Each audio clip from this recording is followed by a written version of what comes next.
las 8:35 y recibimos ahora al economista Víctor Alburquerque, director de análisis sectorial de la consultora Apoyo. Señor Alburquerque, buenos días. Muy buenos días, Fernando. Buenos días también, Omar. Imaginamos que como consultor habrá prestado mucha atención a lo que los equipos técnicos de los dos partidos que están postulando la segunda vuelta dijeron el domingo pasado. ¿Qué conclusiones ha sacado respecto a la viabilidad de las propuestas que se formularon en esa ocasión? La principal conclusión creo que sería compartida por la opinión pública. Creo que quisimos escuchar más, todos de parte de ambos equipos, aterrizar mejor las ideas ante las demandas ciudadanas muy legítimas que se plantean en un contexto tan duro por el de la pandemia y que ha tenido implicancias económicas tan severas. En esta última recta hemos visto que el tema de las AFP, ¿no?, del sistema de pensiones, en realidad ha entrado al debate público. Hemos escuchado varias versiones porque había, digamos, lo que decía el candidato Pedro Castillo durante el primer debate de eliminar las AFP. Se habla de crear un banco de los trabajadores, pero ya algunos voceros dicen que no se va a tocar los fondos privados. ¿Cuál es la impresión que te causa, Víctor? Y también del otro lado, porque algunas ideas se han soltado desde el lado de Fuerza Popular. Sí, efectivamente, estas contradicciones o correcciones posteriores para tratar de acotar el tema de los cambios que se podrían plantear sobre el sistema, generan, creo, preocupaciones muy válidas en todos. No solamente estoy hablando en términos de los actores que gestionan los fondos de pensiones, sino sobre todo de la población. El hecho de que esté garantizado el acceso a los fondos individuales de las personas y que estos no puedan ser expropiados, creo que es una preocupación muy legítima para todos. Y desafortunadamente la evidencia internacional en nuestros países vecinos nos dice pues que hay varios mecanismos por los cuales nuestros fondos pueden ser mal utilizados. Sucedió en Argentina. Los fondos pasaron a un sistema también público con la promesa de que cuando se jubilen los argentinos les van a dar ese dinero. No lo saben, no saben si eso va a ocurrir realmente. Cuando uno mira los indicadores de la economía argentina, todo se indica que las pensiones que van a recibir van a ser muy pobres. Y en el caso boliviano, por ejemplo, lo que sucede es que si bien no se expropian los fondos, sí de alguna manera se establecen medidas para que las AFPs inviertan mucho comprando lo que se podría llamar papeles del Estado peruano, ¿sí? Bonos del Estado boliviano en ese caso, que ofrecen una menor rentabilidad que si le permitieran a las AFPs invertirlo realmente en oportunidades en el sector privado que les pueden garantizar mejores flujos de fondos. Entonces, hay varias maneras en las cuales desafortunadamente se pueden ver afectados nuestros fondos y eso es un riesgo y una preocupación muy válida. Sí, entre los temas económicos que preocupan a los electores, quizás el más importante es el empleo, puesto que es el sector económico que ha sufrido más de la pandemia. Se habla de varios millones de peruanos que han perdido su empleo bruscamente y que no han sido compensados suficientemente ni con los bonos ni otros mecanismos. ¿Qué propuestas se han hecho que sean, según usted, viables para activar la economía orientadamente a la creación de puestos de trabajo? Lo que hemos escuchado es básicamente un mayor reforzamiento por el lado de más bonos, en el caso del Partido Perú Libre, creo que ha sido el énfasis principal de las ideas, y en el caso de la creación de puestos de trabajo, todo indica que apuntan a dar un mayor empleo en el sector público. Con lo cual puede significar un riesgo. Recuerden que para que el Estado dé trabajo necesita tener recursos y esos recursos provienen del sector privado. Entonces, si no se impulsa el sector privado, realmente no tiene mucho sentido esperar que haya un impulso suficiente por el lado de la creación de trabajos en el sector estatal. Con los riesgos que también eso implica, que hemos visto en el pasado, cuando las planillas públicas se incrementan de manera vertiginosa y al final pone eso en riesgo las cuentas del Estado. Eso es por el lado, yo diría, del lado de Perú Libre. No he visto nada relevante que realmente ataque los problemas de fondo que le preocupan a la gente. Y en el caso de Fuerza Popular, creo que también les faltaba aterrizar mucho más sus ideas en términos de impulso al sector privado. Se entiende, sí, el sector privado genera el 80% de la economía, la mueve el sector privado, desde las grandes empresas hasta los pequeños emprendedores, son los que generan los puestos de trabajo, y más allá quizás de algunas medidas que están relacionadas con financiamiento para apoyar quizás a muchas empresas, pequeñas empresas que han estado muy golpeadas por la crisis. Creo que lo que principalmente quieren escuchar, un tema que creo que también ha sido muy poco tocado, es el proceso de cómo acelerar el tema de la vacunación finalmente, porque eso va a permitir que las restricciones operativas para muchos sectores se vayan levantando. No se puede hacer mucho mientras tengamos niveles de aforo tan bajos en diversos negocios. Ahora, Víctor, de ambos lados escuchamos una serie de propuestas que te pregunto, no sé cuán viables sean teniendo en cuenta el limitado espacio fiscal que tenemos, es decir, teniendo en cuenta que no hay plata, pues no hay plata porque venimos de una crisis tremenda, los ingresos del país se han caído, tenemos un déficit, estamos endeudados, entonces uno escucha propuestas de un lado, de otro lado, y la verdad que uno se pregunta, a ver, ¿hay plata para financiar todo esto o cómo, de dónde va a salir la plata?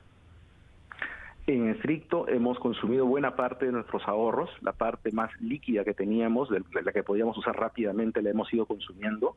Ha sido un golpe brutal, eso ha sido muy evidente, y en todo caso, lo que sí nos deja de años de haber tenido cierta disciplina fiscal, haber sido consistentes, ¿no? Y no haber hecho quizás lo que hicieron otros países como Ecuador, como Venezuela, como Argentina, que entre comillas se comieron la vaca, ¿no? No guardaron pan para mayo y hoy día sufren mucho las consecuencias de haber tomado muy mal esas decisiones económicas. En el caso peruano, usamos nuestros ahorros, pudimos haberlos usado de mejor manera, ¿sí? Eso es evidente. Yo siempre me puse, por ejemplo, a la construcción de una refinería como la nueva de Talara, $5,000 millones que se han usado ahí. Imagínense eso implementado en el sector salud, educación. Imagínense eso en términos de camas UCI, hospitales, colegios, y no necesitábamos una refinería, eso lo podía hacer el sector privado claramente. Entonces, por ese lado, creo me parece que hemos usado también muy mal los recursos, más allá de todos los problemas de corrupción tan duros que hemos pasado. Y en todo caso, hacia adelante, si algo nos ha dejado haber sido disciplinados fiscalmente, es que tenemos acceso al crédito en los mercados internacionales. Perú tiene credibilidad en los mercados internacionales y puede conseguir el financiamiento a tasas de interés bastante bajas.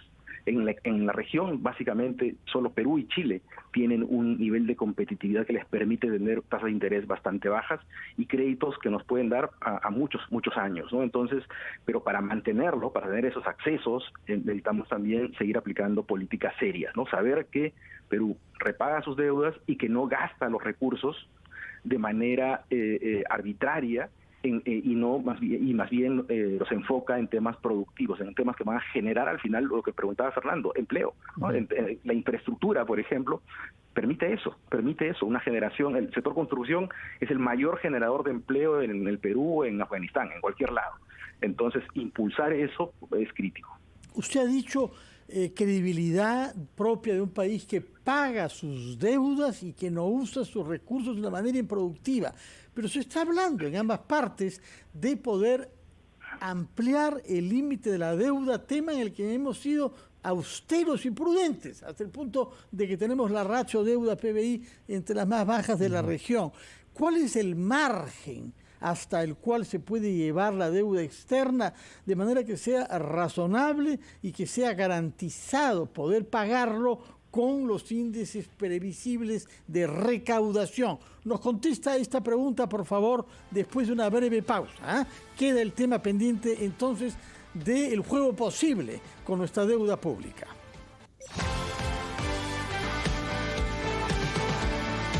Son las 8:47 de la mañana. Estamos conversando con el economista Víctor Alburquerque, director de análisis sectorial de apoyo consultoría, sobre las propuestas que han lanzado ambos candidatos, que el día de mañana justamente van a tener este debate, y esperamos escuchar más propuestas y más explicación sobre las propuestas. Y Fernando dejaba planteada pues una pregunta sobre la mesa que tenía que ver con la deuda pública, porque para poder financiar una serie de medidas que están queriendo empujar ambos candidatos, muy probablemente, Víctor, el país se tenga que endeudar más. Perú ha tenido, como bien señalaba Fernando, una deuda en relación a su PBI relativamente baja si lo comparamos con otros países de la región, países similares al tamaño de nuestra economía. ¿Cuánto es el espacio que tenemos, ¿no? ¿Cuánto nos podríamos endeudar sin que, no lo sé, los inversionistas empiecen a levantar las cejas, empiecen a prender algunas señales de alarma? Excelente. Primer punto, Fernando, Omar, creo que es bueno explicarle a quienes nos ven y nos escuchan por qué es importante esta variable para sus propias decisiones, así tanto en sus hogares o en sus pequeños negocios. El principal factor es cualquier cambio, digamos, incremento en perspectiva negativa de la deuda de un país, de un gobierno, al final termina trasladándose sobre los riesgos que cada una de las empresas y personas tienen en ese país, en términos de costarles más un crédito, por ejemplo, en el largo plazo. Es decir, para quien está, por ejemplo, una pareja joven que está pensando en adquirir un crédito hipotecario en los siguientes años, y ese ratio de deuda como porcentaje del PBI, ese mayor endeudamiento del Estado comienza a subir de manera peligrosa, pues los inversionistas, los bancos, van a ver un mayor riesgo en el Perú y por tanto van a trasladar esa percepción de riesgo a exigirle a la gente pagar una mayor tasa de interés. Entonces, eso es lo que sucede aquí y sucede en cualquier parte del mundo. Entonces, ese es creo que lo que tenemos que tener en cuenta, de que nos afecta a todos realmente. Otro tema, perdone, adelante, señor Alburquerque, adelante. Ahora, dicho eso, ¿cuál es el impacto que digamos puede tener el tema de cambios? Creo que eso se ha dado un cambio importantísimo a raíz del COVID. Hasta antes del COVID nosotros teníamos un nivel que estaba por debajo del 30%, ese ratio de deuda como porcentaje del PBI, muy manejable, muy en línea con Perú y Chile, los más bajos en la región. El COVID movió eso para todo el mundo, ¿ah? En todos los países los niveles de deuda se dispararon. Entonces ya no podemos hablar de manera práctica de que nuestros ratios originales, digamos, tenemos que volver o converger rápidamente a eso. Se entiende. En el mundo financiero en general se entiende que va a haber una mayor presión. En el caso peruano creo que podemos manejarlo a un nivel que puede llegar a un ratio del 40% como porcentaje de la deuda. ¿Cuándo me preocuparía? Particularmente si es que esos ratios comienzan a subir no a niveles de 40, sino de 50% del PBI, si comenzamos a endeudarnos mucho y a usar esos recursos, como les decía anteriormente, quizás no en obras, sino quizás en pagar pues salarios, transferencias, bonos. Eso sería preocupante, porque cuando ha sucedido eso en el barrio, es decir, en países como Bolivia, como Ecuador, como Argentina, ahí es cuando los gobiernos se preocupan, porque ya no les quieren prestar desde afuera, o les quieren prestar a tasas de interés muy altas, y ahí comienzan a mirar los ahorros de la gente, por ejemplo, ¿no? Entonces, o comienzan a ver cómo ponerles mayores impuestos a empresas y también a los hogares. Ha mencionado un tema delicado usted, que es la situación de los estados que comienzan a ver de dónde pueden sacar dinero cuando los mercados internacionales les cierran las puertas. Y ese problema, ese riesgo lo tenemos en el Perú con los fondos de pensiones. Entonces yo quería que nos explique qué es lo que ha escuchado usted en ambos candidatos respecto del futuro de nuestro sistema previsional, tanto el público como el privado, lo cual tiene un impacto sobre la vida de las personas ancianas, pero además tiene un impacto también sobre la capacidad de financiamiento que esos fondos tienen. Explícanos ambos aspectos, por favor. Sí. En común en ambos candidatos ha estado ausente, creo, un tema muy importante. Cuando hablamos de los fondos de pensiones, finalmente estamos hablando de alrededor, solo actualmente, de 1 de cada 5 trabajadores que cotizan realmente en el sistema de pensiones privado, por ejemplo. Y se habla mucho de eso y se concentra mucho en eso y nos olvidamos de los otros 4 trabajadores que no tienen en términos estrictos, digamos, la promesa de tener una pensión para los que quieran jubilar. Ese es el gran tema. Creo que nos concentramos mucho en el factor del tema privado. Se habla de los retiros de los fondos que se van a comenzar a dar ya a partir del siguiente mes y todo, y no nos concentramos en ver qué propuestas, y eso ha sido ausente realmente, se da para poder darles un mayor nivel de acceso a una jubilación digna en el caso de la gran mayoría de trabajadores. He visto algunas intenciones, pero que no han sido desarrolladas de manera clara en términos de que exista algún tipo de financiamiento público-privado para la promoción de estas pensiones. Creo que es un camino para empezar, pero creo que al final concentrarnos solamente en el aspecto privado, lo que se está viendo, creo que es un error, y que creo que el riesgo, en todo caso, que representa eso para el uso de los fondos es terrible, ¿no? Es terrible en términos de que podemos ver muchas personas que quizás van a tener que pasar, por ejemplo, si miramos la propuesta del señor Castillo, a un sistema público común, con un fondo común en el que uno ya no controla sus aportes, y esos aportes terminan pasando a una caja de todos, y que finalmente nadie te garantiza cuál va a ser el nivel de pensión que vas a recibir, que no esté en función sobre todo del esfuerzo que has tenido tú a lo largo de tu carrera laboral, ¿no? Bueno, entonces, y sobre todo, que es una amenaza tremenda. Sobre todo la libertad de poder decidir, bueno, si usted se quiere quedar en una AFP, que se quede en una AFP, ¿no? Es decir, la posibilidad que tenemos también los afiliados de poder decidir sobre el futuro de nuestras pensiones. Sí, Omar, solo en ese caso diría que lo único que creo que puede ser interesante seguir viendo cómo se evalúa es el tema de que haya una mayor competencia, ¿no? Tú mencionaste el tema de las AFPs, de decidir efectivamente que puedan haber más competidores, más bancos, más instituciones, que la abrir la cancha, siempre ¿no? va a ser buena, claro. Siempre va a abrir la cancha. Eso creo que es muy bueno. Ahora, otra de las propuestas del candidato Pedro Castillo que ha servido para la polémica, para el debate, tiene que ver con esta que lanzó en el debate de Chota, ¿no? La sustitución, la famosa sustitución de importaciones, que ustedes tendrán memoria, pues en los países donde se aplicó fue de alguna manera un fracaso. Le pediré que explique qué implica la sustitución de importaciones y si es viable o qué impacto puede llegar a tener sobre los precios al consumidor, sobre el bolsillo de las familias peruanas. Perfecto. En un mecanismo de sustitución de importaciones, lo que se busca es, si hay productores locales, es decir, nacionales, que pueden ofrecer determinado bien, y no se pregunta a qué costo, si son igual de competitivos que los precios de los productos importados, basta que alguien produzca eso acá, eso genera que al producto importado se le ponga un impuesto que se le llama arancel, un impuesto más alto, que evita que de alguna manera ese producto ingrese al mercado peruano, porque ya con el impuesto sería tan caro que no te quedaría otra que comprar el producto local peruano. Lo que sucede en la práctica con ese tipo de esquemas en el mundo es que esas industrias locales protegidas terminan finalmente dejándose de estar ahí. No tienen ningún incentivo a ser más eficientes, a mejorar la calidad de sus productos, porque dicen que ya tengo un mercado cautivo, porque le han puesto un impuesto a mi competidor, al extranjero, y ya no va a poder de alguna manera entrar a competir con mi propio producto.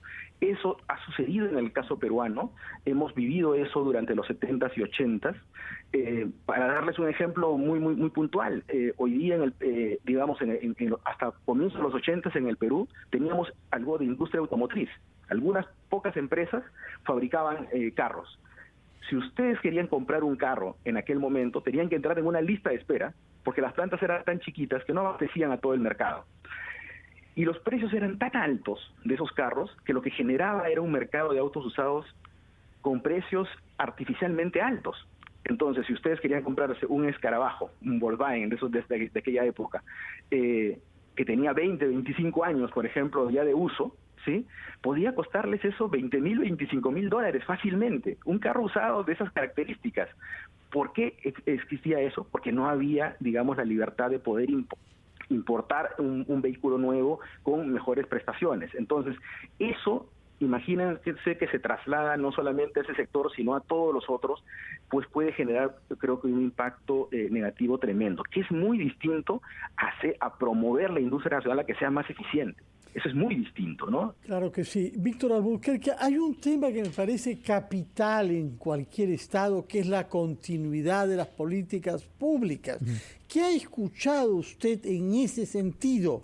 Porque, por ejemplo, en el gobierno actual de transición anuncia que su mayor inversión en infraestructura será para financiar una nueva carretera central que vaya desde Cieneguilla hasta el Valle del Mantaro en 2 horas, 11.500 millones de soles.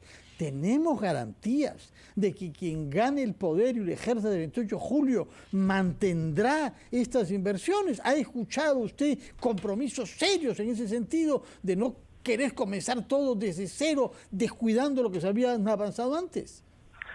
Fernando, creo que si uno solamente analiza el proyecto y le quita toda la connotación del financiamiento o los esquemas que están detrás, en general creo que es algo que ha permitido en otros países un nivel de desarrollo importante de nuestras provincias, ¿no? Acercarnos. Estamos tan cerca del centro del país, del Valle del Mantaro, y que se pueda conseguir un nivel de fluidez con el centro del país y llegando esos productos hacia los mercados más en la costa de manera rápida, ágil. Sin duda sería tremendo. Eso ha sucedido en muchos lados en que se han gestionado este tipo de inversiones. Comparto tu preocupación por el lado del cómo. El cómo, si tenemos los recursos efectivamente. Se están planteando muchos esquemas relacionados con financiamiento, con hacer proyectos con los gobiernos, así como se hizo los Juegos Panamericanos, ¿no? Se han firmado con los gobiernos del Reino Unido, con Francia, se está trabajando estos esquemas. Pero no olvidemos que lo que nos dan esos gobiernos es asistencia técnica y acompañarnos a que los procesos de inversión sean transparentes. Pero no nos dicen, esos esquemas gobierno a gobierno no apuntan para nada al tema de financiamiento, sigue siendo obra pública, es decir, con los impuestos que nosotros pagamos, todos.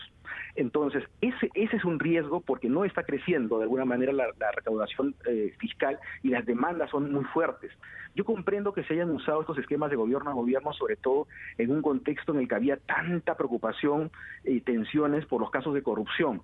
Y en ese contexto, desafortunadamente, las concesiones, ¿no? Las asociaciones público-privadas se convirtieron en malas palabras, ¿no? En general, porque uno decía concesión, no, ahí va a haber algo, seguramente. Bueno, esperemos entonces ver que haya madurez para mantener los proyectos viables y una política económica que satisfaga lo que usted ha mencionado, como la necesidad prioritaria, que es el empleo. Omar, podemos poner punto final a nuestro programa. Claro que sí, muchísimas gracias, Víctor. Víctor Alburquerque, director de análisis sectorial de Apoyo Consultoría. Son, Fernando, ya las 9